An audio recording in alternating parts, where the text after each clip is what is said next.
அனைவருக்கும் வணக்கம். ஸ்ரீமாத்ரே நமக. இது மகாமாயா டைரக்ட். நான் மலர்விழி. இன்றைக்கி வெள்ளிக்கிழமை அம்மனோட அருளோட இன்றைக்கி பிரபஞ்சம் நமக்கு என்ன செய்தி கொடுக்குது அப்படின்னு பார்க்கலாம். இன்றைக்கி வந்திருக்கிறது எனக்கு பேஜ் ஆஃப் கப்ஸ் வந்திருக்கு. உங்களுக்கு என்ன கைடன்ஸ், உங்களுக்கு என்ன நியூஸ் அப்படின்னா, நீங்கள் கொஞ்சம் இன்மெச்சூர்டாக இருக்கீங்க. உங்களுக்கு வர ஆப்பர்ச்சுனிட்டிஸ் கொஞ்சம் இல்லை இதை விட கொஞ்சம் பெரிய ஆப்பர்ச்சுனிட்டிஸ் வரும், அப்புறம் பார்த்துக்கலாம்னு கொஞ்சம் ஆப்பர்ச்சுனிட்டியை மிஸ் பண்ணுறீங்க. உங்களோட வாய்ப்புகளை தவற விட்டுட்ருக்கீங்க. ஸோ தயவு செஞ்சு அப்படி தவற விடாதீங்க.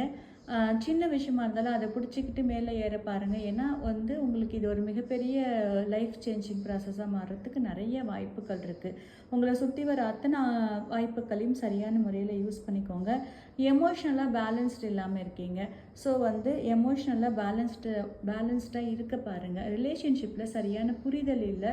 ஸோ அந்த புரிதலை கொண்டு வந்துக்கோங்க. எல்லா விஷயத்தையும் சரியான முறையில் பார்க்கும்போது அத்தனையும் நமக்கு புரிய ஆரம்பிக்கும். இந்த நாள் இனிய நாளாக அமையட்டும். உங்களுக்கு பர்சனல் ரீடிங் தேவைப்பட்டுச்சு அப்படின்னா எனக்கு வாட்ஸ்அப்பில் மெசேஜ் பண்ணுங்கள். தேங்க்யூ.